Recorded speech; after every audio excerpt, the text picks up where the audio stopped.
Bonjour, voilà, on se retrouve pour la construction d'un nouveau petit tableau. On va, comme indiqué, on va suivre scrupuleusement les informations qui vous sont données. Donc, on vous demande de choisir la police Time New-Roman 13. Donc, je clique sur police Time New-Roman. Si vous cliquez ici, vous voyez que le 13 n'y est pas, mais rien ne nous empêche de le taper et de valider avec la touche entrée pour avoir du 13. Donc on va vérifier que les marges gauche et droite sont à 2 cm en passant par mise en page. Donc on a ici 2,54. On va corriger ça en faisant marge personnalisée, en levant à chaque fois ici le 4 qui est non nécessaire et je valide. Donc on va laisser une ligne vide au cas où on souhaiterait mettre une ligne supplémentaire style titre au-dessus du tableau et on va insérer un tableau de 3 colonnes sur 6 lignes, donc en faisant insertion, donc ici 3 colonnes et 6 lignes. Voilà, donc là on a ce qui est nécessaire. Donc on vous demande après d'aller dans les propriétés du tableau. Donc ça se ferait en faisant un clic droit en ayant sélectionné le tableau avec propriété du tableau, mais c'est quelque chose que vous pouvez faire aussi directement ici en faisant centrer. Bon, il y a eu juste un léger décalage. Alors on va aller dans les propriétés du tableau parce que c'est peut-être plus facile à gérer au niveau largeur de colonne. Donc je me mets sur colonne, là vous voyez qu'il y a marqué largeur préférée 5,41. C'est parce qu'il a pris la largeur qu'il avait pour faire des colonnes identiques.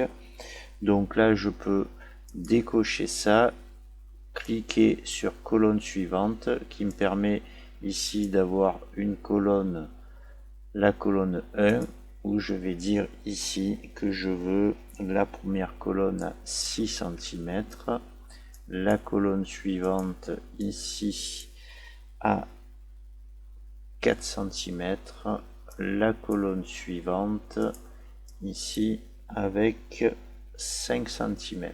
Et je peux sortir de mon tableau. Il y a eu une petite réduction de celle du milieu et un agrandissement de la première.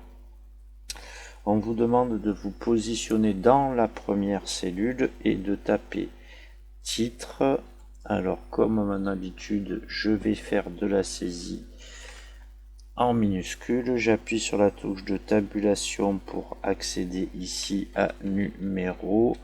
J'appuie entrée et dessous je tape d'inventaire. Et encore une fois pour taper hauteur ici. Maintenant je sélectionne tout et je passe tout en majuscule.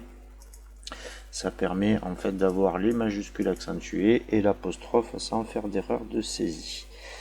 Voilà, donc on vous demande éventuellement d'enregistrer ça sous un nom particulier, chose que je ne vais pas faire. Donc ici on vous demande de faire la première ligne en gras et de centrer à la fois verticalement et horizontalement. C'est quelque chose que vous allez trouver ici dans disposition et vous cliquez sur ça. Voilà, donc on vous demande ensuite de fixer la hauteur des lignes à 1 cm. Donc pour celle-ci je fixe une hauteur ici de 1 cm. Je valide avec la touche entrée. Donc je continue. On vous demande ici de mettre sur ces cellules là un retrait de 0,5 cm. Donc le retrait vous l'avez ici. Je fais un petit retrait. Alors si vous pensez que c'est pas vraiment 0,5 cm, ce n'est pas grave, et faire la même chose pour les cellules qui vont contenir les auteurs. Bon, après ce qu'on va faire par contre pour centrer verticalement, on va cliquer sur l'icône qui est ici. Et je pense que si vous regardez le tableau, les cellules ici doivent avoir un alignement centré des deux côtés. Donc ce que je vais faire maintenant, c'est compléter en saisissant chaque contenu de chaque cellule et je vous retrouve après la saisie. Donc voilà, j'ai fini de saisir. Donc comme à mon habitude, pas de majuscule saisie. Pourquoi? Parce que je peux sélectionner les auteurs ici et passer avec ça en majuscule. On vous demande ici de passer les titres en italique. Alors, il est rajouté quelque chose dans le tableau, chose qui n'est pas vraiment nécessaire maintenant, mais c'est de rajouter sur cet espace-là pour décaler un peu la bordure de la cellule, de rajouter ce qu'on appelle un espace avant et après. Donc en fait, sur ce paragraphe-là, je viens ici dans les options du paragraphe, je demande avant un espacement de 6 points.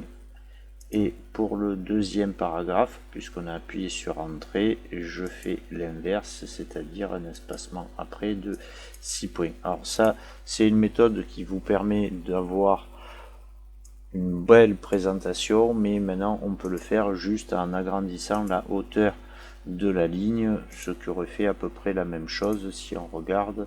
La ligne ici a été un peu comme les autres à 0,99, c'est-à-dire 1 cm, mais le fait d'avoir rajouté cet espace avant ici et espace après ici, ça ne change pas la hauteur, mais ça agrandit tout de même la hauteur de la cellule. Donc maintenant on vous demande de faire une bordure double. Alors là il y a plusieurs possibilités. Donc la première c'est de sélectionner le tableau, de venir dans création bordure, je descends à bordure et trame. Alors c'est le même outil que celui qui est situé dans l'accueil.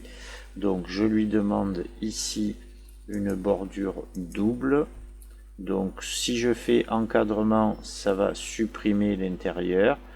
Ce que vous pouvez faire ici, c'est de dire que vous voulez que l'extérieur, mais il faudra après refaire les bordures intérieures.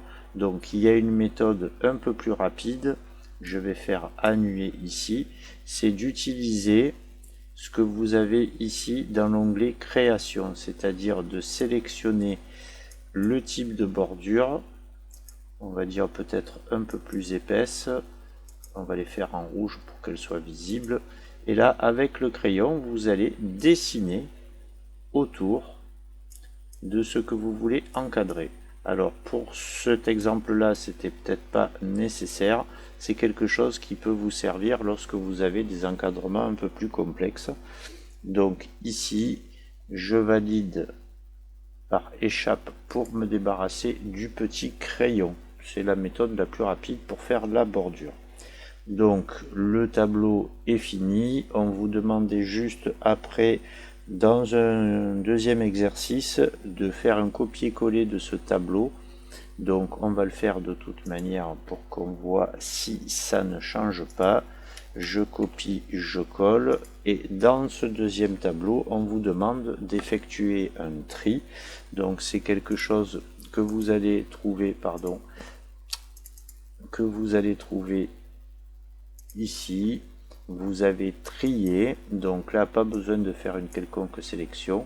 Donc est-ce que je veux trier suivant le titre, suivant ici le numéro ou l'auteur? On va trier suivant l'auteur par exemple. Donc c'est toujours considéré comme du texte et il utilise les paragraphes.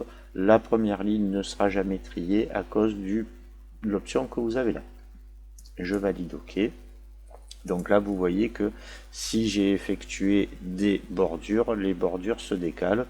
Donc le principe c'est de faire le tableau, de finir votre tableau et une fois qu'il est trié ou à la convenance personnelle de faire les bordures. Je vous conseille aussi d'éviter de faire des bordures aussi voyante que celle-ci, mais bon, ça c'est un autre souci. Voilà, merci, au revoir.